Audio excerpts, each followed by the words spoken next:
Hey everybody, welcome back. Thanks for checking in on me once again. I wanted to do a quick follow-up to my video from last night because rewatching it today, I realized I was pretty tired when I did that, and I think I rushed the presentation a little bit. I was kind of excited to share what I was working on because I had been working on that drawing for quite some time, and I was uh, kind of eager to share it, but I was also tired, so I think that my presentation was less than perfect.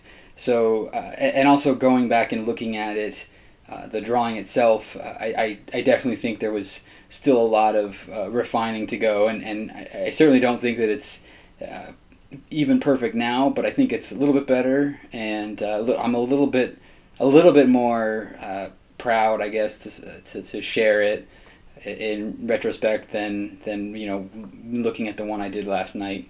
So I wanted to share that really quick, but also it was requested. People have been interested a little bit in what my kids have been doing as well, because as I said before, they're starting to take an interest, which is really great. When I'm doing the art lessons, they're starting to kind of get involved and follow along with what we're learning. So just really wanted to quickly show this is what they were working on the other day. This is when I was doing the like the cast shadows and like the different objects and things like that. So this one kind of move up a little bit there. You can see that my 3-year-old daughter did that. That's supposed to be a self-portrait. I guess she's sleeping, so I thought that was pretty good. Pretty good line detail, I think, for a 3-year-old. And then my son, he's been really interested in the concept of cast shadows and shading in general. He's really kind of taking interest in it. So he basically just was trying to do his own representation of different types of shadows and things like that. So again, I thought that's pretty cool. And having said that, again, and I've kind of mentioned this before, one of the things with art is shading is such a huge part of the especially when it comes to like realism, realistic drawings. The shading really can make or break the effectiveness of a drawing. And in looking at the Beau drawing that I did last night, I really thought that there was still a lot more to go with the shading. The funny thing was, my wife walked in today while I was kind of finishing it up, touching it up, and I asked her opinion and showed her the reference picture and said, "Does this look, does this look good?" And she's like, "Yeah, that looks pretty good." And then,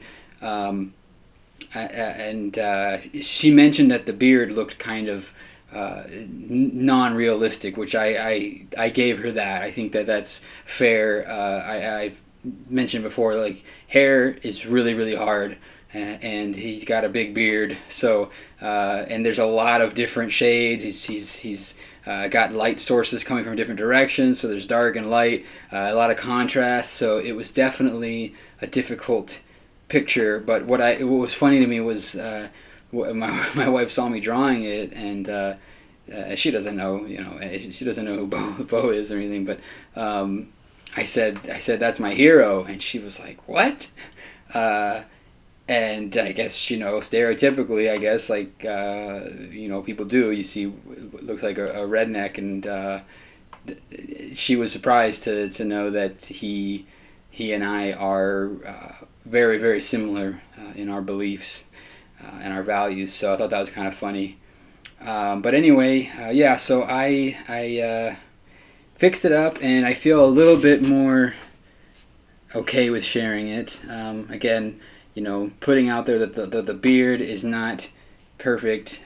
Someday, hopefully, I'll be a little bit of a better artist, where I can do the beard more effectively and more realistically.